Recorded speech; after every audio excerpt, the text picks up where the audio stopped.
big topic in spirituality, especially nowadays. And it's a topic that's really easy to dance around continuously without actually explaining what it is and how to do it. So it's very easy to know what not to do, and that's a lot of times what you'll hear people talking about, because it's very easy to identify how not to do something. Like, don't suppress your emotions, don't neglect yourself and all this stuff. But when we look at how that practically works in the real world, when we're taking such an esoteric concept and trying to ground it down in reality and make it practical, that's not something that we really understand yet as a culture. And so we're kind of just like grasping at that right now. So I thought I'd do this video and just sort of lay out as much more technical information, like more literal, so that you can get an idea of like what this actually looks like, what this actually requires when you're trying to like get into a habit, because that's really what shadow work is. It's a habit. And this isn't really how people talk about it at all.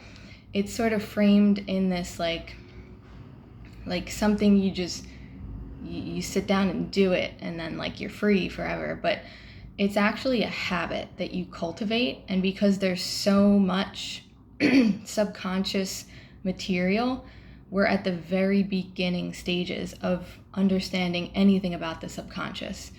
So there's a lot, and this is not something you're going to do overnight. This is something you build into your daily or weekly routine. This is just going to have to be something that becomes a part of your life. And it doesn't have to be like this dark, it's often painted as just this dark, mysterious, sort of miserable thing that people have to do. And it doesn't have to be like that at all. It can actually be really fulfilling and like super empowering to know that you don't need someone to fix you. You don't need a doctor or a therapist to cure you. You need to be in touch with all aspects of yourself, and that includes your subconscious, which is a big aspect of yourself. So with that said, how do you do shadow work? 1, start noticing triggers. That's the easiest thing you can start doing. You know how you feel in your day-to-day life. You know when you suddenly feel really bad out of nowhere because of something that happened. So if there's something that happens, especially if it happens every day or like every week, if it's recurring and it causes strong negative emotion, that's a trigger. So if you keep getting really angry when you're at work, if you're in a relationship and you keep experiencing jealousy over these little things that happen, it's never about the thing that's happening. The thing is the trigger, which is alluding to the whatever's going on underneath the wound. 2, start paying attention to when you get envious or jealous. So a lot of times you could be holding yourself back subconsciously from something, and you'll know that you're doing that when you're jealous of other people who are doing it. So for example, if someone's like a professional singer and every time you see them, you're triggered to get jealous, that's a sign that you are somehow not allowing yourself to engage in the activity that you want to be doing. So it's usually pretty literal here. Like if you see someone with a certain job and you get jealous or envious, then 1, you probably want that thing, obviously, and 2, you probably believe that you can't have it, you shouldn't have it. There's something about you, there's some sort of belief system underneath that's keeping you from moving toward that, because naturally you just move right toward it because you want it. So whenever there's envy and jealousy, it's always about some belief about not being able to have something, or your fear of losing something. If it's jealousy, like I can't keep this thing, I'm going to lose it. So that's all signs of like something going on subconsciously. 3, start paying attention to your pet peeves. This is another easy one. because everybody knows what pisses them off. Everyone knows what's annoying, and I think it was a Kyle Cease or somebody. Yeah, I think it was Kyle Cease who said, "Why is no one's pet peeve murderers?" And he's like, because pet peeves are all about something you don't like in yourself. It's all about some like tangled up issue in you.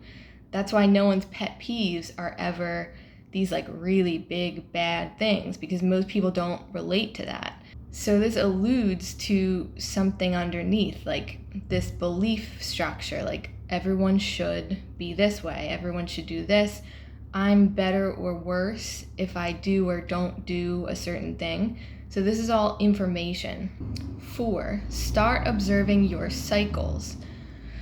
So in any given area of your life, if it's something you're generally unhappy with, you're probably in a cycle. And if you pay attention long enough, you'll start to see the cycle go back and forth. It's like kind of like a pendulum. Really common example, yo-yo dieting. When people go on a diet, they lose weight, and then they lose all the momentum and then swing back toward the opposite of overeating, gaining weight.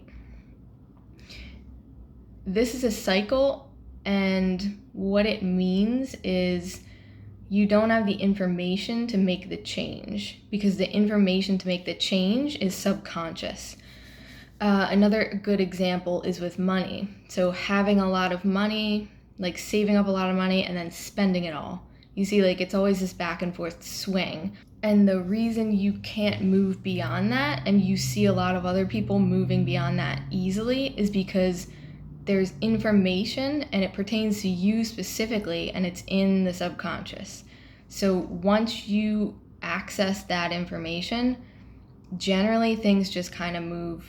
You either solve the problem really quickly and just move right through it, or you gradually just start to step out of that pendulum. So you just gradually start to see an alternative route. You get different ideas. You understand things from a new angle, and you know why you were in that. 5, stream of consciousness journaling. Another super easy thing anyone can do. Literally sitting down and just writing out how you feel. This is really good to do, I would say, at night, at the end of a day, or maybe in the morning. Especially if you're if you're someone who dreams a lot, it could be good to do in the morning, because that subconscious material is still sort of at the surface of your mind in the morning. But also good to do at night, because you've experienced a full day. So especially if you go out to a job, you're out socializing, you're just anything that you're doing in your day, by the end of the day, you've accumulated a day's worth of content. And some of that is going to be negative emotion. So when you're doing this stream of consciousness journaling, you don't just want, this isn't gratitude journaling, writing out positive things. This is, you want to actually focus on the negative things. So whatever came up, just let that come out, especially something like anger that you don't want to direct at someone, because that's kind of irresponsible. You don't want to do that. So you let it all out on paper, and then you can see, don't stop yourself, don't organize it, don't judge it. Just put it all on the paper, and then you can look at it and see what it is. A lot of times people do this, and it's the first time they understand a problem, once they see it out on paper. 6, Vipassana meditation. So this is a really simple, this is not really a guided meditation where you go on a trip and you're flying through the stars. This isn't someone guiding you through. Vipassana is meditation where you're sitting and you're being present and you're focusing on something really specific and simple, like being in the room, you're breathing. It's not about going somewhere else. Vipassana is about being here. And basically it's the antidote to distraction and suppression. So when you're in Vipassana meditation, even if you're not doing it really well, even if you're not you might think my mind isn't blank, that's fine. It doesn't have to be done perfectly. When you're in Vipassana meditation, You can't run from subconscious material anymore. So as soon as you like put your phone away and turn the TV off and everything, all of these things that were keeping you from having to look at it are gone. So you're sitting there, and those things will sometimes just naturally float to the surface. You don't have to do anything. That information, especially if you invite it, so you're not even looking for like peace necessarily. You're actually inviting that negative content to come to the surface so that you can see it and so that you can actually address it instead of suppressing it. 7, dream interpretation. This is like stigmatized as silly and like having no true meaning. It's just sort of like a fun, airy-fairy thing that people do. So there are dreams you can have that are probably more like surface level. Like if you watch a movie and then you go to sleep and you dream about like similar scenarios as were happening in that movie. Yeah, that's probably a dream you had because you watched that movie. But recurring dreams are another story. So there's some research that kind of shows how in your dreams you're trying to work out problems sometimes.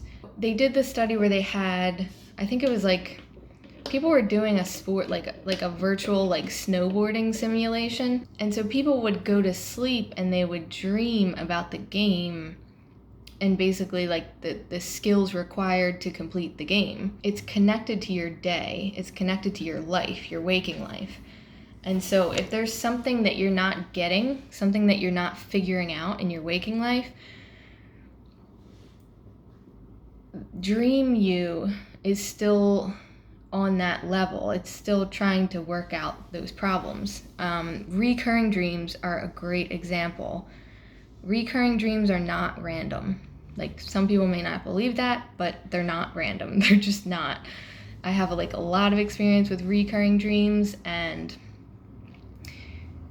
changing aspects of my life and then watching the recurring dreams change a little bit as I change in my waking life. They're very much connected, and they're very much trying to show you, a lot of times, especially like nightmares, recurring nightmares, they're trying to show you the glaring reality that you're not catching on to in your conscious waking life. 8, look at recurring emotions. This is kind of the same as looking at triggers, right? Really simple. If you go back, just look at the history of your life in general, even if you're not looking at like current triggers, what always tends to happen?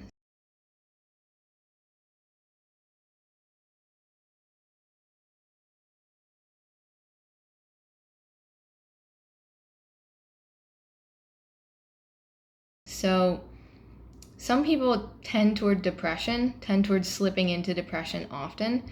That kind of alludes to like a grief issue, like an underlying grieving, and that's a whole other video we can go into. That's a really deep topic.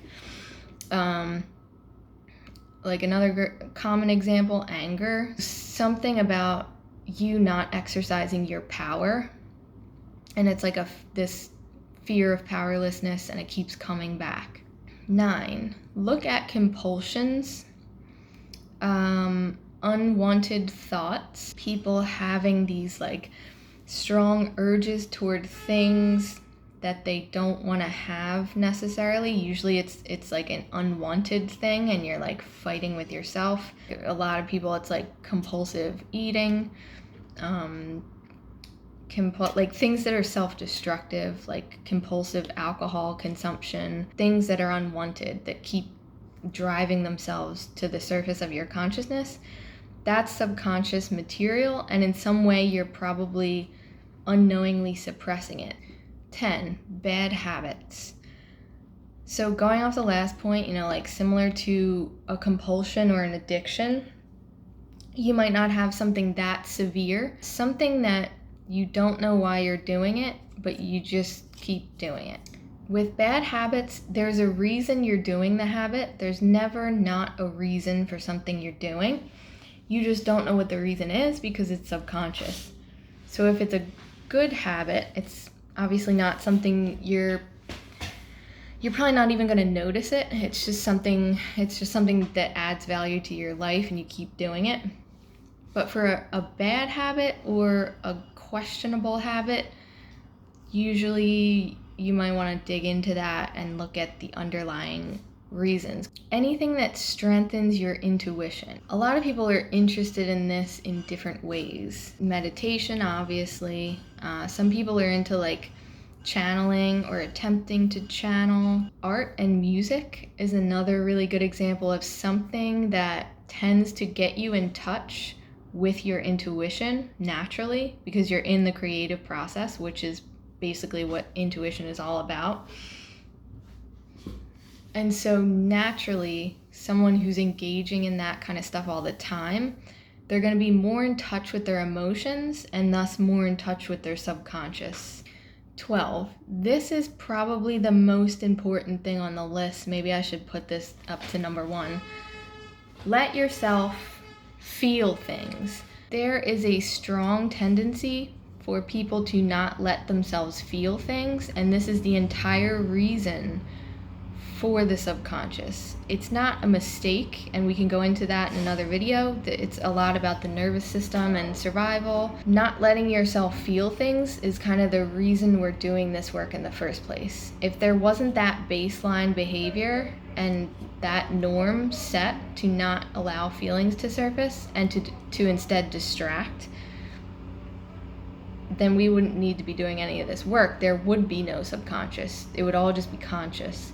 Letting yourself feel, so every time you feel a need to cry, like express anger in a responsible way, like, scream into a pillow, every time one of those urges arises, instead of suppressing it, let it happen. Let it come out whatever way it needs to come out. This is like the number one thing. This is like the first thing you can start doing that's going to totally change how you experience life. This can't be understated. Start expressing your feelings, stop ignoring them, and start giving them the benefit of the doubt. So assuming that they're correct, even if it makes no sense, it's not going to make sense to you when it's subconscious, otherwise it would be conscious, right? So it's not supposed to make sense to you. They're just supposed to be acknowledged, expressed, felt, given space, all of those things. Feel your feelings, let them come to the surface. Feelings are never something to be afraid of. They're never something that could possibly hurt you. So I know we have examples in society of like, it seems like feelings are hurting people. Like people commit suicide, people harm themselves. It's a common misconception that because these things happen, feelings are scary and they can hurt us. They never can. When we're allowing them, no matter how severe they are, even if it's a feeling to want to hurt yourself, it's mostly the stigma around that does the damage. When people have a feeling of wanting to hurt themselves, for example, that's like kind of the worst case scenario with feelings. It's mostly the thought that I'm not supposed to be feeling this. That's the problem. If that belief isn't there, and it kind of is for most people, for like mostly everyone, that belief is there that I'm not supposed to feel this, then you can process that emotion. I've done it myself. It's basically normal in the culture that we're in for people to have aspects of themselves that want to hurt themselves. Generally, these sorts of feelings are actually innocent and really just need space to come forward and express.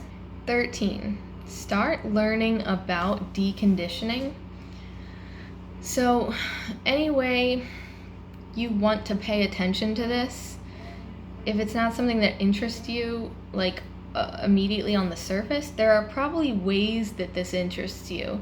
Anything about your family, your work, space, your anything about your culture, your friend group, anything that involves a social group, government, school institutions, anything with people, you can start to notice how there is a set way of doing things and how everyone is sort of indirectly, accidentally pressured into doing things that exact way. That's conditioning. We can condition ourselves, we can be conditioned by other people. Generally, all of society is somewhat conditioned, some people more than others. Negative conditioning is about doing something that you wouldn't naturally be doing because you feel you have to. This is something you can even explore through media. There's a lot of great media out right now, like that explores this topic. A lot of like science fiction delves into cultural conditioning. So many famous movies explore this, like A Clockwork Orange. I think on Netflix right now, The Handmaid's Tale, I think it's called. That is a series that really explores conditioning. Like, pretty much the entire series is about conditioning and a woman trying to escape her conditioning. That's a really good example of this sort of thing. Now, in our culture, it's not so extreme as, it's not like super repressive like religious regimes anymore usually, although that still exists.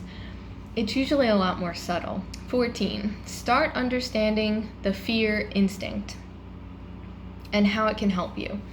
So a good thing to read on the blog, I have a post called, I think it's What You Should Be Doing About Anxiety and Panic. We call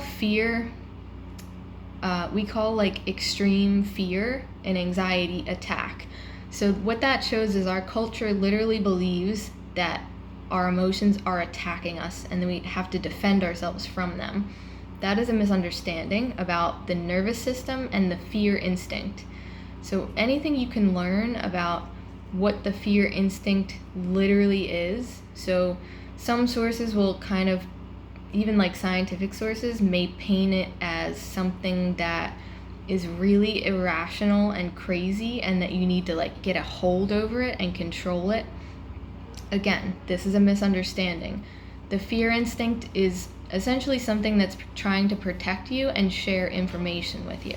So it's something to literally make friends with. Again, that stigma comes up of, I shouldn't be feeling this way because it feels bad. Your nervous system is never going to be against you. It's never going to be attacking you. It's part of your body. You are an organism that wants to thrive and grow like all other living things. There is nothing in nature that hurts itself on purpose. That includes humans. Your nervous system is extremely advanced. It has kept us alive for centuries. We have to stop believing that it's out to get us. So these are just some ways to start dabbling in shadow work and understanding it. If you feel like this didn't really answer your question of how, you can check out the shadow workbook for literal exercises you can do. So in the next video, I'm going to delve into exactly why to do shadow work. This might be more obvious for some people, like I already know why to do it, but I'm gonna go into detail about what literally happens when you start doing shadow work. So what happens in your life and what changes when you start to make shadow work a habit, a practice, a routine. Why go through all this trouble to notice all these patterns and engage with all this negative crap? The reason is that it literally changes your life fundamentally. So if you want more information, you can subscribe at the link below in the description. You can join the Disruptors Facebook group where we kind of talk about this stuff more in depth. And thanks for watching.